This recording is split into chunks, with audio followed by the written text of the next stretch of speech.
Hello everyone. Today let us try to understand the bachelor as a very important category for QA studies as introduced by Eve Kossovsky-Sedgwick in her Epistemology of the Closet. You know, Kossovsky's formations, much like Butler's, are not very easy. It is very difficult and often very intense. So, to make your understanding easier, first I will narrate in simple words what she has to say about this, and then I will quote a few relevant portions from her essay. Now, bachelor is an unmarried person, we all know.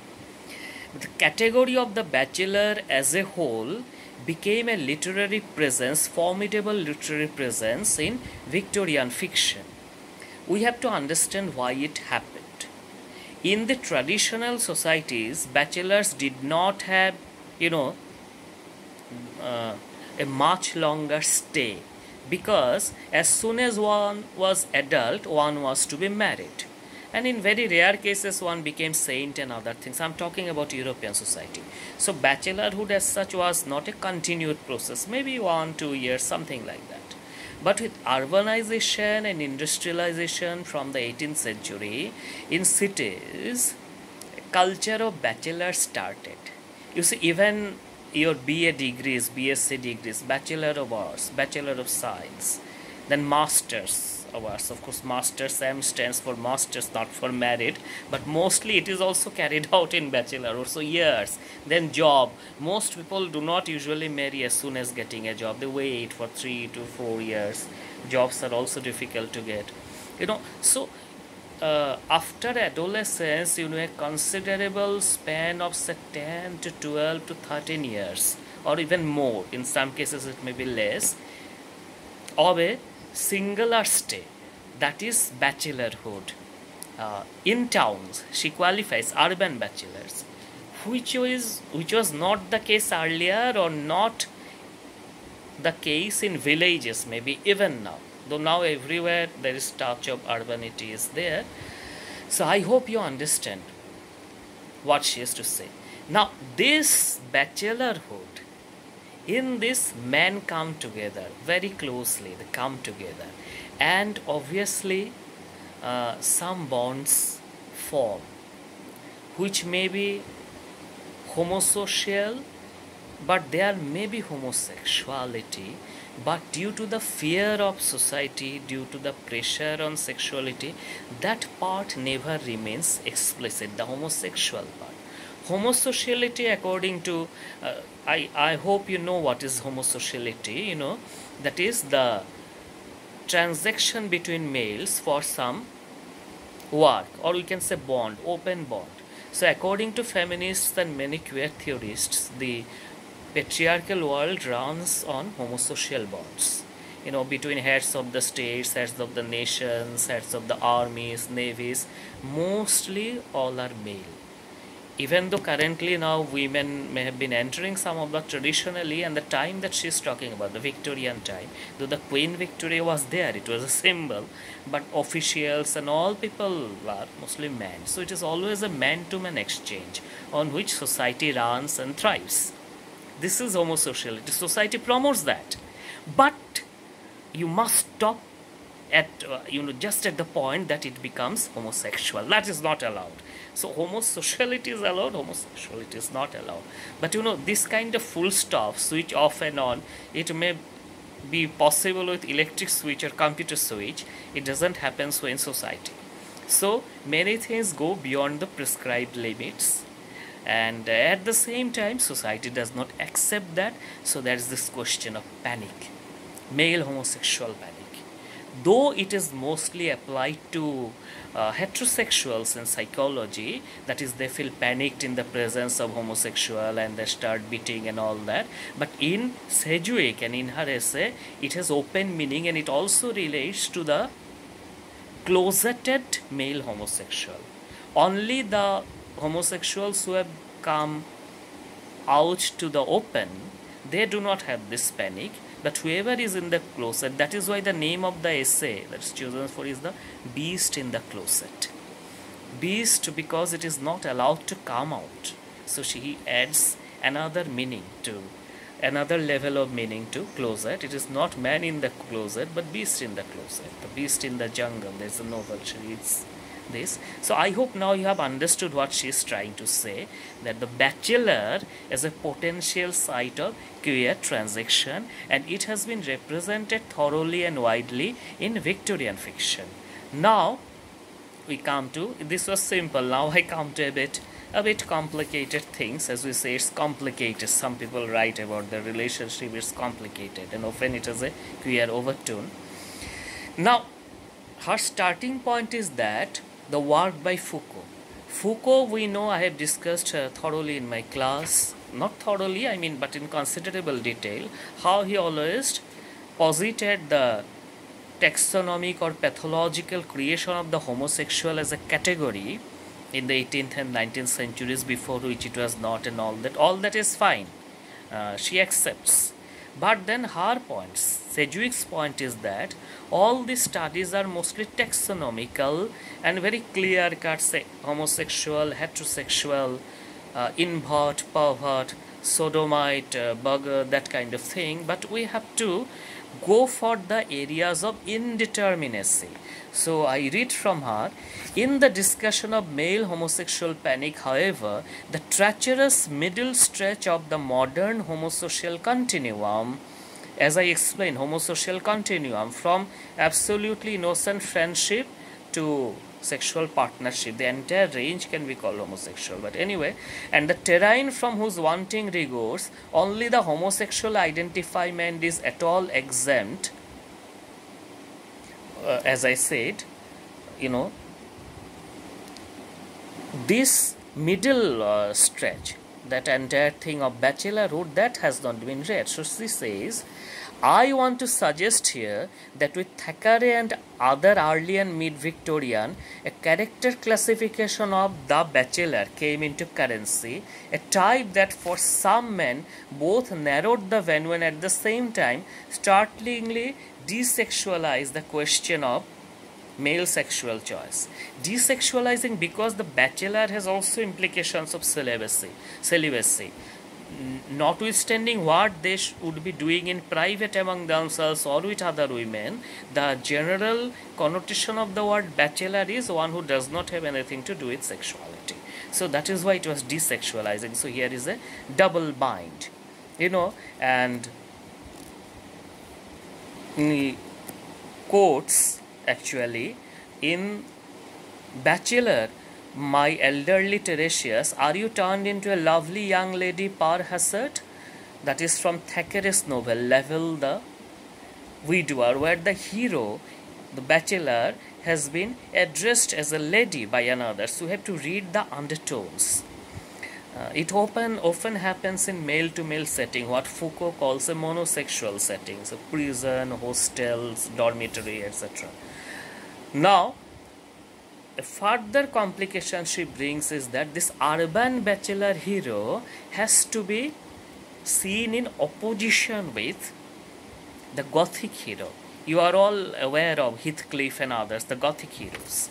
So the main thing is the Gothic hero is more heroic in the Aristotelian sense, whereas the urban male bachelor is a kind of inverted hero, we can say, by using the term from Salman Rushdie's Shame. There, Omar Khayyam, I have forgotten the name exactly of the thing. He is an inverted hero, does not have anything heroic about him.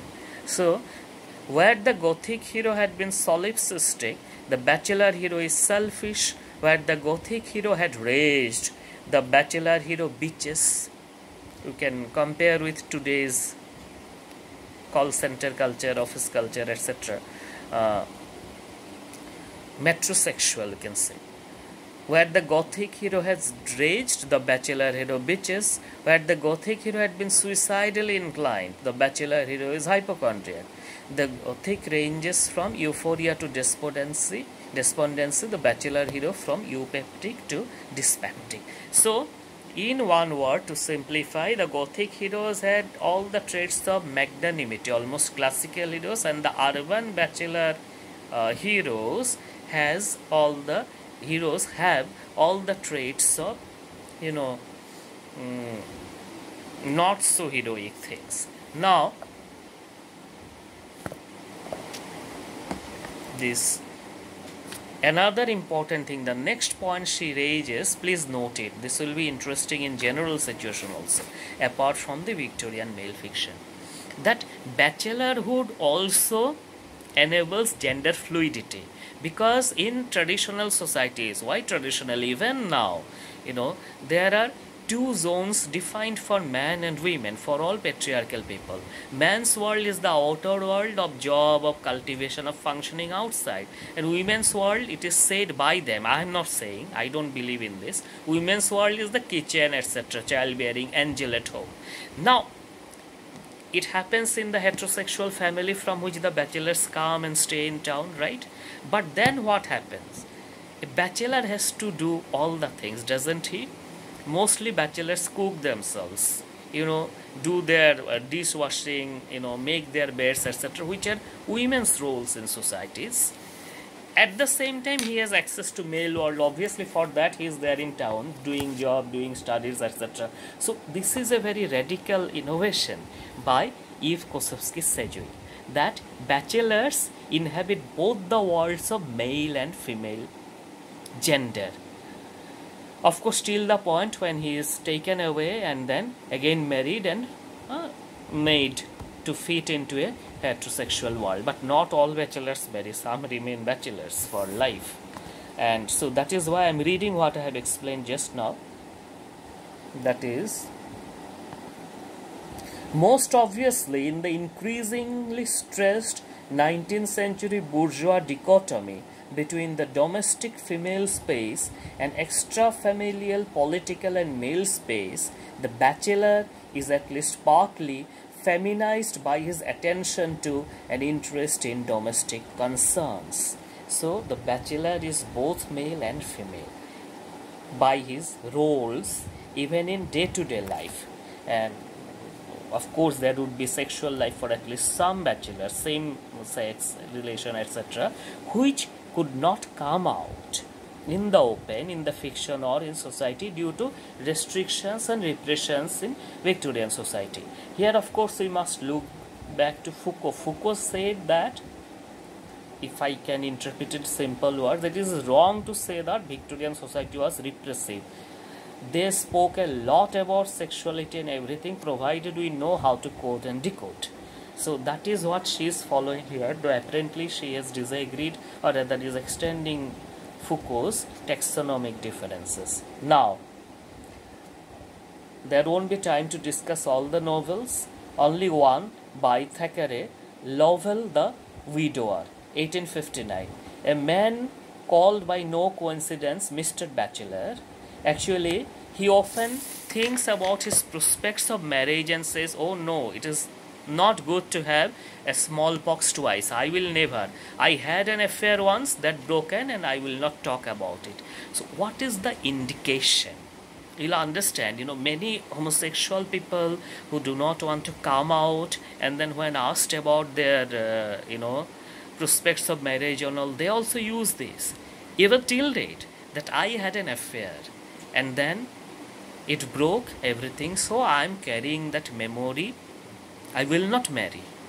So society and all also think, yeah, it is fine, absolutely all right, that was a heterosexual affair and whatever. So, but then few would doubt that in many of such cases there would be something that the person is hiding. That is, he is a closeted gay.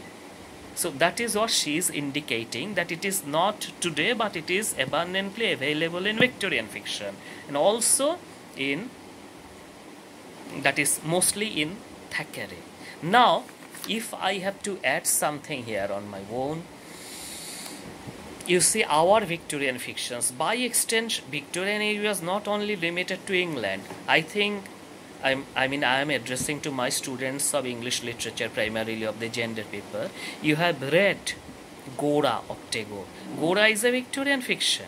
It was published, I think, around 1909.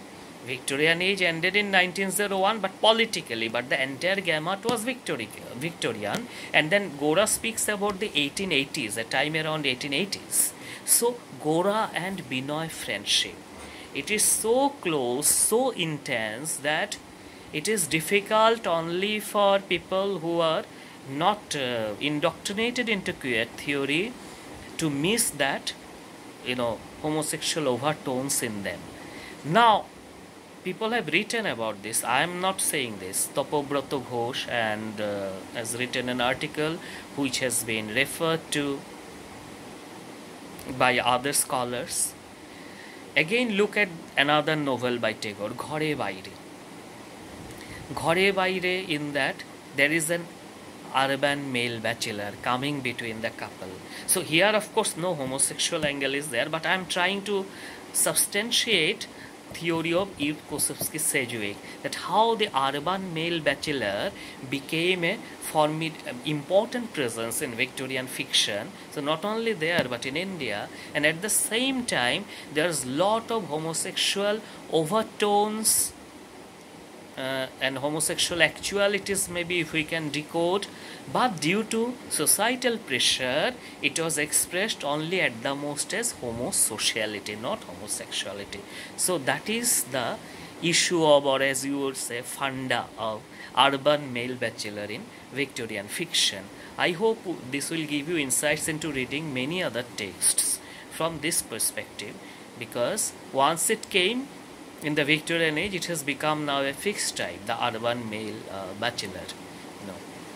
Then even the recent unfortunate case, the legendary actor committing suicide, also is case of urban male bachelor, though he was in a relationship with a lady, as far as we know. I am not naming anyone because things are under thing. But this was also a case of urban male bachelor, which is becoming a common type. But please remember, Victorian fiction, I'll supplement with some notes. In Victorian fiction, this was a presence which operated in the double bind of homosexuality. Homosexual desires, but societal repressions, and that's why expressions only in terms of limited homosociality. That is what the zone of the closeted male homosexuals of the Victorian world is all about. Thank you.